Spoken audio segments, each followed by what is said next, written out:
We are here with another Teacher of the Year profile. Right now we're speaking with Gail Winnie, who is one of 2 Teachers of the Year for the San Juan Unified School District. Gail, thanks for joining us. Hi, thank you for having me. Thanks. So tell us a little bit about yourself. Tell us where you teach and what you teach. My name is Gail Winnie, and I'm the music teacher at Howe Avenue Elementary in Sacramento, California. And I am the general music teacher there, where I teach 600 children, and I teach 32 general music classes per week, and either teach or assist in 6 different ensembles. Wow, first of all, that's a lot of numbers. 600 students, obviously not all at once, because that would be really loud.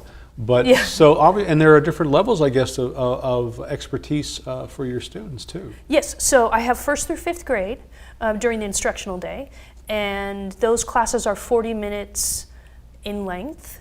And then outside of the instructional day, I have band, choir, violin, percussion, and I have building oral language through music, which is something for our newcomer students who are new to the United States.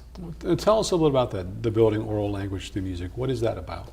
That sounds relatively new. Yeah, it is. It is new, and I developed it out of a need that my students had. I was teaching percussion in the regular classroom one day, and I noticed that there was a child in my class that wasn't in my class because he was much bigger than the 2nd graders that I was teaching at that time.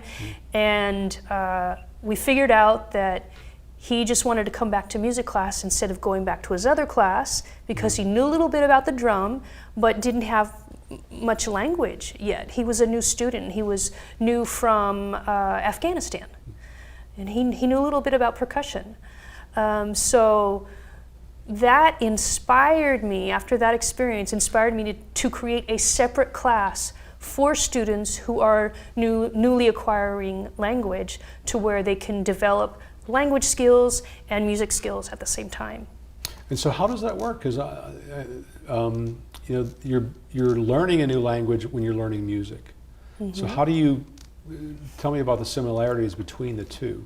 Well, it's the same process that you go through, basically, in acquiring a language as when you are acquiring the language of music.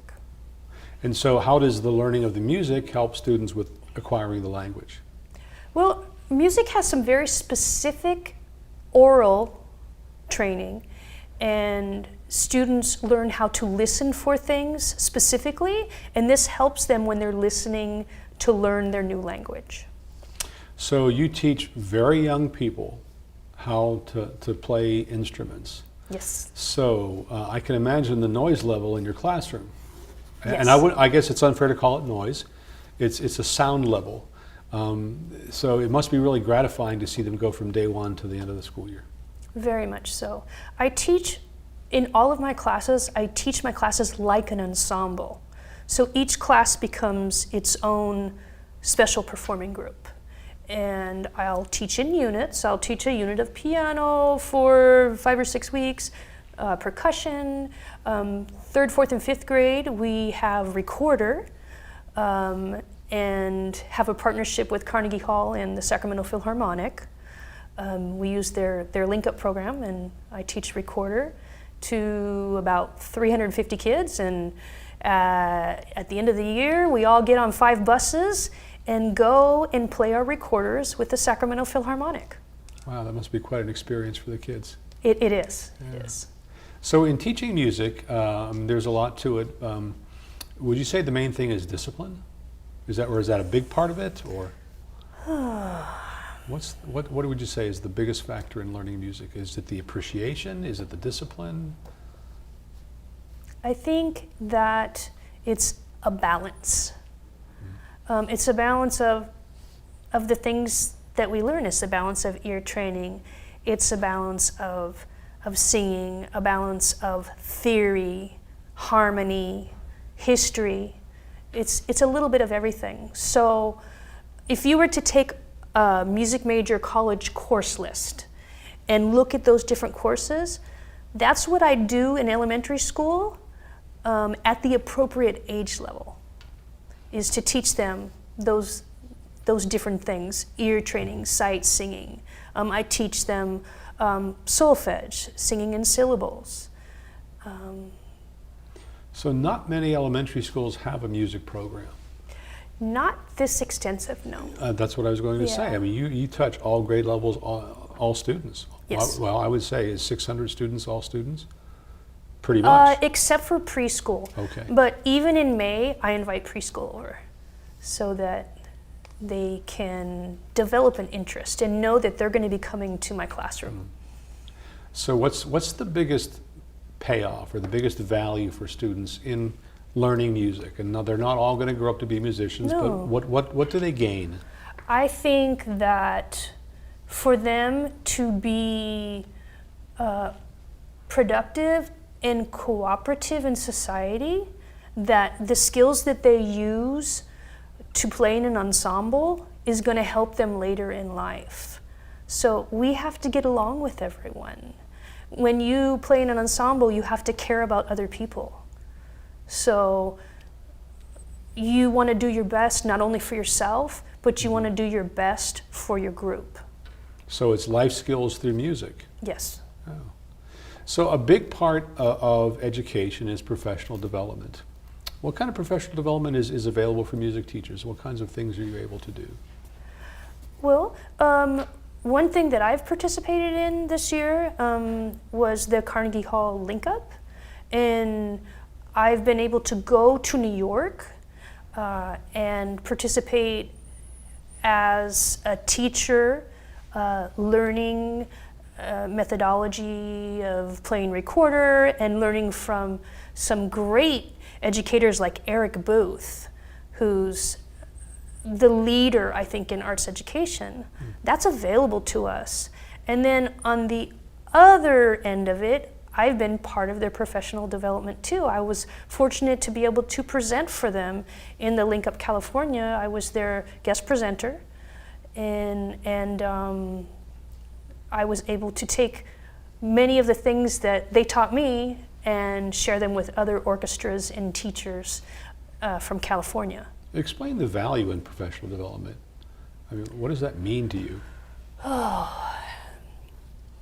It means that I'm going to be current in thought as far as methodologies and current teaching practices.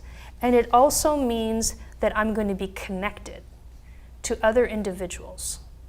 So I'm going to be collaborating with other teachers, other arts organizations, maybe other districts, and also building those relationships and learning at the same time so that we can share our knowledge, not just keep it to ourselves.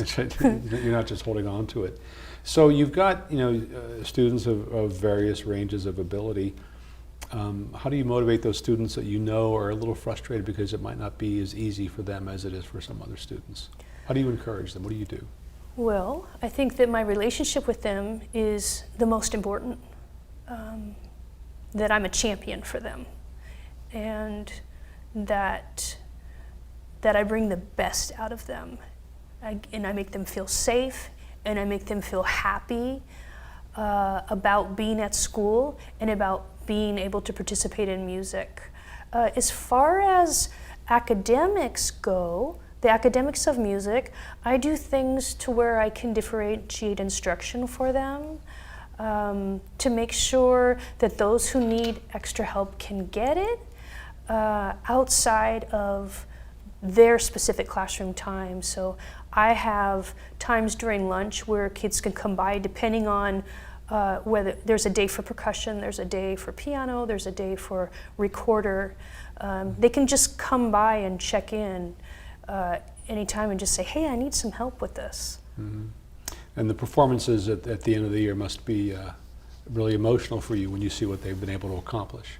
Yes, it is. I think my favorite one is to see the ensemble of children who are newcomers to the country. My kids from Afghanistan and Yemen and Oman and Iran and Iraq and Tanzania. I have students from Tanzania. So I have this group, and we learn chordal pieces, and we learn percussion pieces and perform at the end of the year, and parents bring food, and it's a big celebration of learning.